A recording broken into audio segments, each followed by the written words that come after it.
গোসল করতে করতে হঠাৎই চোখ গেল পাশেই কাকিমার কিছু ছোট পোশাক রাখা। বন্ধুরা, তোমরা নিশ্চয় বুঝতে পেরেছ আমি কিসের কথা বলছি।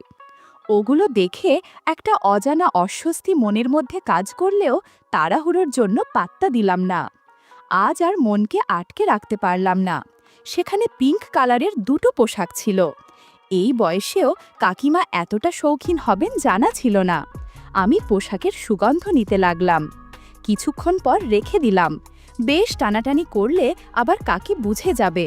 এরপর আমি গোসল শেষ করে বেরোতে না হতেই দেখি কাকি রুমে ঢুকছেন। আমার নাম রাকিব। আমি গ্রামের ছেলে, বয়স ২১। আমাদের বাড়ি একেবারে সবুজে ঘেরা একটা শান্ত গ্রামের মধ্যে। এখানে আকাশটা যেন একটু বেশিই নীল, বাতাসটাও একটু বেশি সতেজ। শহরে যাওয়ার প্রয়োজন খুব একটা পড়ে না। আমাদের বেশ কিছু জমি জমা আছে, সেগুলো বাবার সাথে মিলে সামলাই।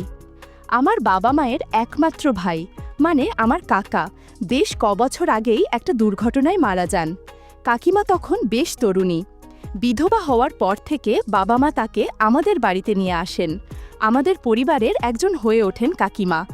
আমি তখন অনেক ছোট, তবে ওনার সৌন্দর্য আর ব্যবহার ছোটবেলা থেকেই মন কাড়ত। উনি একদমই সাধারণ কিসিমের ছিলেন না। চালচলনে, সাজপোশাকে, কথাবার্তায় একটা আলাদা আকর্ষণ ছিল। গ্রামের অন্য মহিলারাও ওনার মতো হতে চাইতেন, কিন্তু তার মধ্যেও একটা নিঃশব্দ শূন্যতা ছিল, যা আমি ঠিক তখন বুঝিনি। ঘটনাটা শুরু হয় একদিন সকালে। আমি তাড়াহুড়ো করে স্কুল যাওয়ার সময় দেখি নিজের বাথরুমে পানি নেই। কিছু না ভেবে সোজা কাকিমার বাথরুমে গিয়ে ঢুকে যাই। ভাবলাম চট করে গোসলটা করে নিই। ঢুকেই দেখি কাকিমা ঘুম থেকে উঠে চুল আঁচড়াচ্ছেন। ওনার চোখে মুখে তখনও ঘুমের রেশ। আমাকে দেখে হেসে বললেন, তোমার বাথরুমে পানি নেই? আমি মাথা নেড়ে বললাম, হ্যাঁ, তাই তোমারটা এলাম একটু। উনি হেসে বললেন, আচ্ছা, সাবধানে করো, দরজার ছিটকানিটা একটু খারাপ হয়ে গেছে। আমি হেসে মাথা ঝাঁকালাম। গোসল করতে করতে হঠাৎই চোখ গেল পাশেই কাকিমার কিছু ছোট পোশাক রাখা। বন্ধুরা, তোমরা নিশ্চয়ই বুঝতে পেরেছ আমি কিসের কথা বলছি। ওগুলো দেখে একটা অজানা অস্বস্তি মনের মধ্যে কাজ করলেও তাড়াহুড়োর জন্য পাত্তা দিলাম না। কিছুক্ষণ পর বেরিয়ে এসে দেখি কাকিমা একটা নাইট ড্রেস পরে চুপচাপ বসে আছেন বারান্দায়। চুল আঁচড়াচ্ছেন, চোখে মুখে শান্তির ছোঁয়া। এমনভাবে কখনো দেখিনি তাকে আগে। মনে হলো যেন চেনা একটা মানুষকে নতুন চোখে দেখছি।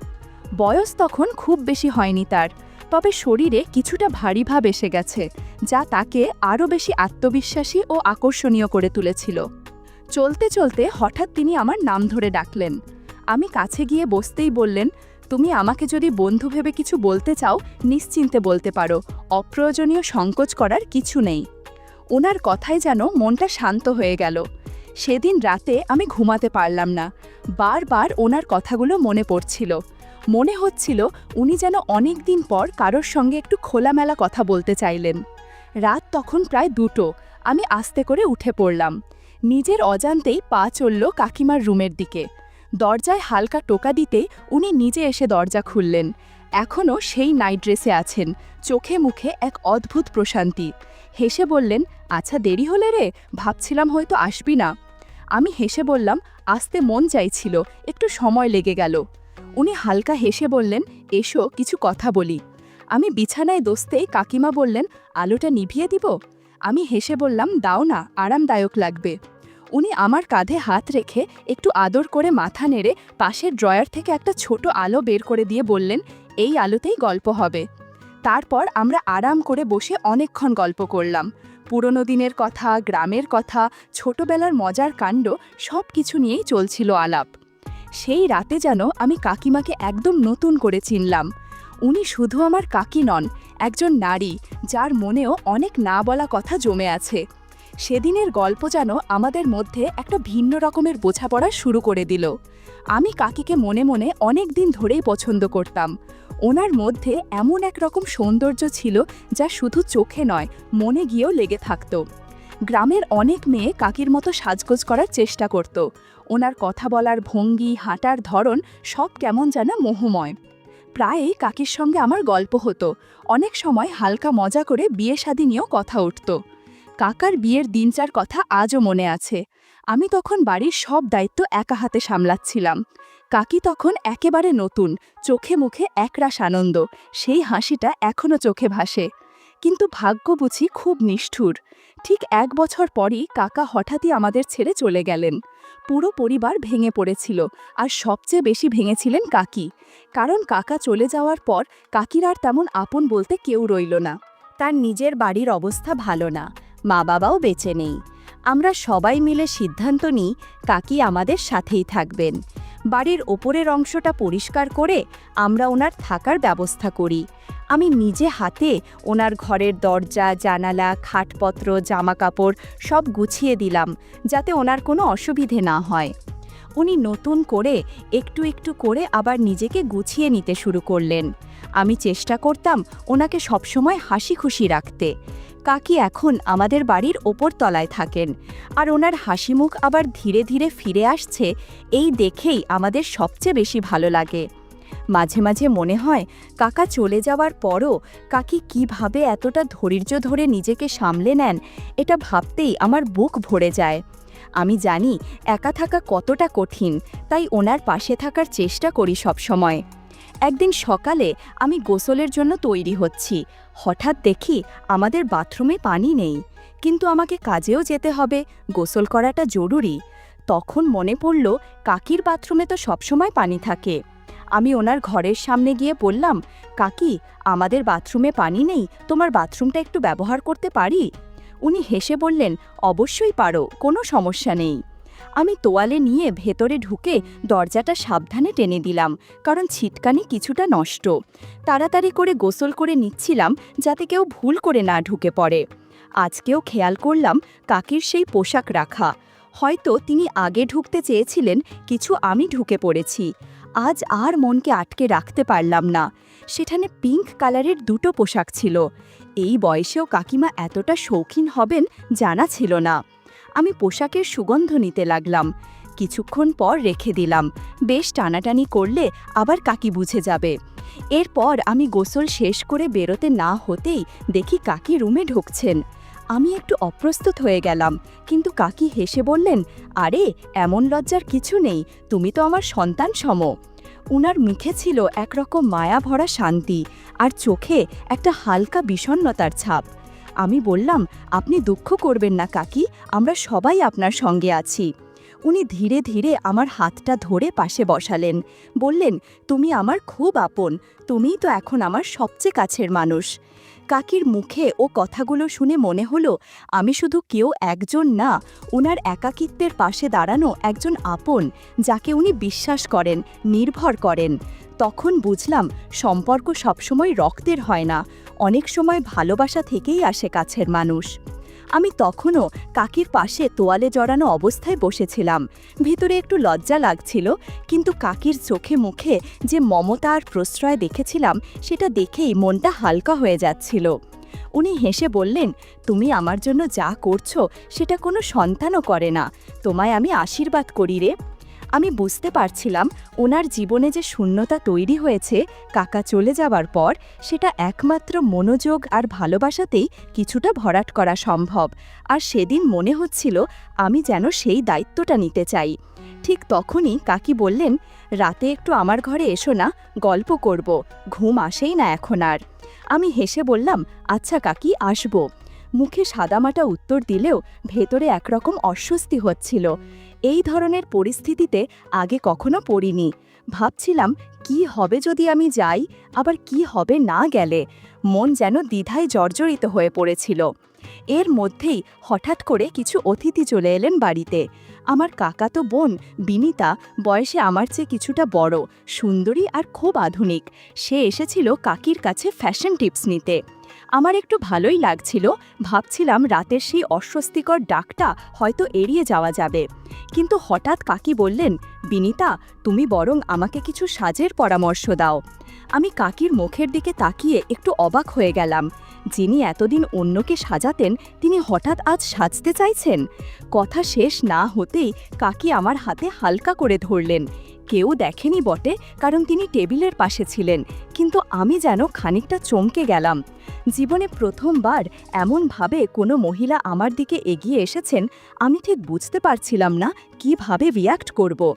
পরিস্থিতি আরও অস্বস্তিকর হয়ে ওঠার আগেই আমি নিজেকে সরিয়ে নিয়ে ওয়াশরুমে চলে গেলাম। বাবা মা তখন বাড়িতে ছিলেন না, অন্য একটা আত্মীয়র বিয়েতে গিয়েছিলেন, তাই বাড়িতে একটু নির্জনতাও ছিল। ওয়াশরুমে বসে ভাবছিলাম কিভাবে পুরো ব্যাপারটা বুঝব।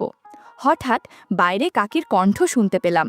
উনি আমার কাজিনদের সঙ্গে গল্প করছিলেন, একদম স্বাভাবিক ভঙ্গিতে, যেন কিছুই ঘটেনি। তখন কাকি বলছিলেন, আমার যৌবনের সময়টুকু তো একরকম হারিয়েই গেল, কপালটা হয়তো এমনি ছিল। ওনার কথায় একটা চাপা কষ্ট ছিল। আর কাজিন বলছিল, কাকিমা, জীবনের পথ তো এখনো শেষ হয়নি, তোমার জন্য ভালো কাউকে পেলে আবার নতুন করে শুরু করতে পারো। সেই কথাগুলো শুনে আমি গভীর চিন্তায় পড়ে গেলাম। বুঝলাম কাকির ভেতরে অনেক না বলা কথা জমে আছে, আর তার আচরণের পেছনেও হয়তো এমন কিছু কারণ রয়েছে যেগুলো আমি আগে ভাবিনি। সকালে বাবা মা বাড়ি ফিরে এলেন, কিন্তু দুপুর নাগাদ বুঝলাম বাড়িতে তখন কাকি আর আমি ছাড়া আর কেউ নেই। আমি ঘরের বাইরে এসে দেখি কাকি লাল রঙের একটা হালকা জামা পরে বসে আছেন। তাকে দেখতে খুব সুন্দর লাগছিল, চোখ ফেরানো কঠিন ছিল। আমি কিছুক্ষণ দাঁড়িয়ে ওনার দিকে চেয়ে রইলাম। হঠাৎ কাকি হেসে জিজ্ঞেস করলেন, কী রে, এমন করে তাকিয়ে আছিস কেন? আমি থমকে গিয়ে বললাম, না কাকি, কিছু না, শুধু আপনার কথা ভাবছিলাম। কিছুক্ষণের নীরবতার পর কাকি আমার হাতটা ধরে ফেললেন। আমার হাত ঘেমে উঠল, বুঝতেই পারছিলাম না এখন কি করবেন উনি। আমি একটু গলা শুকিয়ে বললাম, কাকি প্লিজ এমন কিছু করবেন না, আমি তো আপনার অনেক ছোট, আর এখন তো কাকাও নেই। উনি চুপচাপ ছিলেন, মুখে একটুখানি হাসি ফুটেছিল, কেমন যেন এক রহস্যময় শান্তি। কাকি মানে কবিতা কাকি মাঝে মাঝে আমার নাম ধরে ডাকতেন, সেই ডাকটা যেন বুকের মধ্যে কেমন এক রেশ ফেলে যেত। কিন্তু আজকের আচরণটা কেন এমন ছিল সেটা এখনও আমি বুঝে উঠতে পারিনি।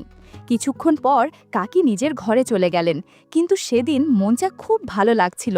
মনে হচ্ছিল কাকির সাথে আমার এক অদ্ভুত কাছের সম্পর্ক তৈরি হয়েছে, যেটা শুধু আমরা দুজনেই বুঝি। পরদিন বাবা মা ফিরে এলেন।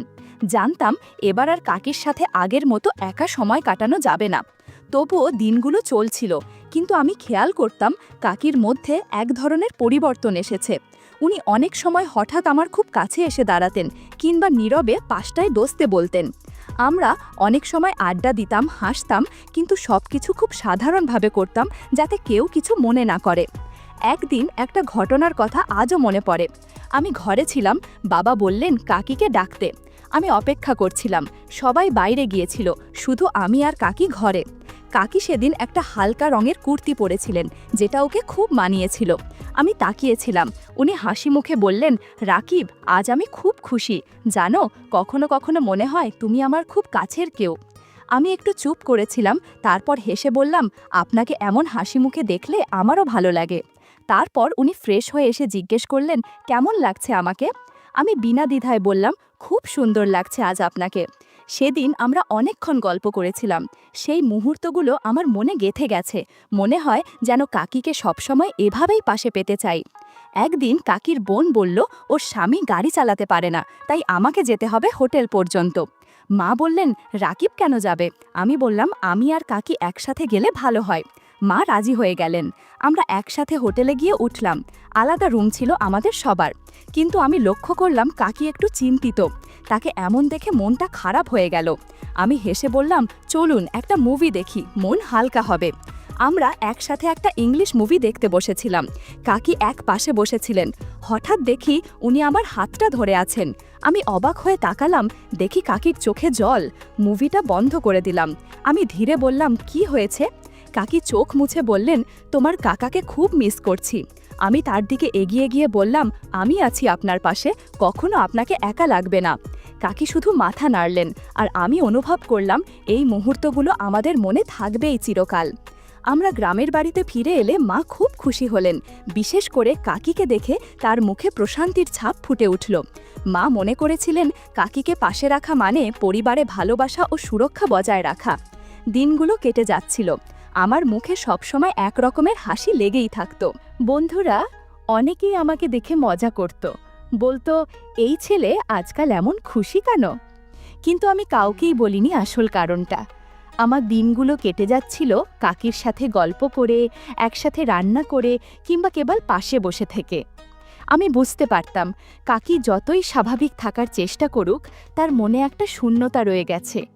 কাকা চলে যাওয়ার পর এই ঘর, এই জীবন সবই তার কাছে যেন নিঃসঙ্গ হয়ে পড়েছিল। মাঝে মাঝে কাকি আমার দিকে তাকিয়ে গভীর চিন্তায় ডুবে যেতেন। তিনি হয়তো ভাবতেন, রাকিব তো একদিন বিয়ে করবে, তারপর আমিও একা হয়ে যাব। আমি বারবার তাকে বলতাম, আমি কখনো আপনাকে একা ছাড়ব না কাকি। কিন্তু তিনি হেসে বলতেন, তুই আমার অনেক ভালোবাসার মানুষ, কিন্তু তোরও তো জীবন আছে রে, তুই বিয়ে কর, পরিবার গড়। একদিন কাকি নিজের হাতে আমার জন্য এক মেয়ে খুঁজে আনলেন। আমি প্রথমে রাজি হইনি। কাকির মুখে আমি অনেক কষ্ট দেখতে পেয়েছিলাম, কিন্তু তিনি হেসে বললেন, আমার মতো একা থেকে যেন তোকে কাটাতে না হয়। আমি তখন বুঝেছিলাম তার ভালোবাসার গভীরতাটুকু ঠিক কতটা নিঃস্বার্থ। আমার বিয়ে হলো, স্ত্রী ভালো, শিক্ষিতা, সুন্দরী, কিন্তু আমি বুঝতাম যে শান্তি কাকির সান্নিধ্যে পেয়েছি তা জীবনের আর কোথাও পাইনি। তবুও আমি সংসার চালাতে চেষ্টা করছিলাম। কিছুদিন পর একদিন এমন একটা পরিস্থিতি তৈরি হলো যেখানে আমার স্ত্রী কাকির প্রতি আমার অতিরিক্ত যত্ন ও আবেগ দেখে ভুল বুঝে ফেলল। আমি অনেক বোঝানোর চেষ্টা করলাম যে আমরা শুধু একে অপরের মানসিক ভরসা, কিন্তু সে বিশ্বাস করতে পারল না। সে চলে গেল। পরিস্থিতি আরও খারাপ হলো যখন বাবা মাও জানতে পারলেন। তারা কাকিকে ভুল বুঝলেন, বললেন ওকে এই বাড়িতে আর রাখা যাবে না। আমি চুপ করে সব শুনলাম। এরপর সিদ্ধান্ত নিলাম, এই বাড়ি যদি এমন নিষ্ঠুর হয় তবে আমি আমার শ্রদ্ধার মানুষটার পাশে থাকব। আমি কাকির সাথে আলাদা হয়ে গেলাম। শেষ পর্যন্ত আমি কাকিকে আমার জীবন সঙ্গী করে নিলাম। কাকি বিধবা ছিলেন, কিন্তু তারও তো জীবন আছে, নিজের মতো করে বাঁচার অধিকার আছে। আমি শুধু সেটা মেনে নিয়েছি, আর কিছু না। বন্ধুরা, ইউটিউবের গল্পগুলো শুনে মজা না পেলে আমার ওয়েবসাইটে দেয়া গল্পগুলো শুনতে পারো। সেখানে প্রতিদিন খোলামেলা গল্প আপলোড করা হয়। কমেন্টে ওয়েবসাইটের লিংক দেয়া আছে।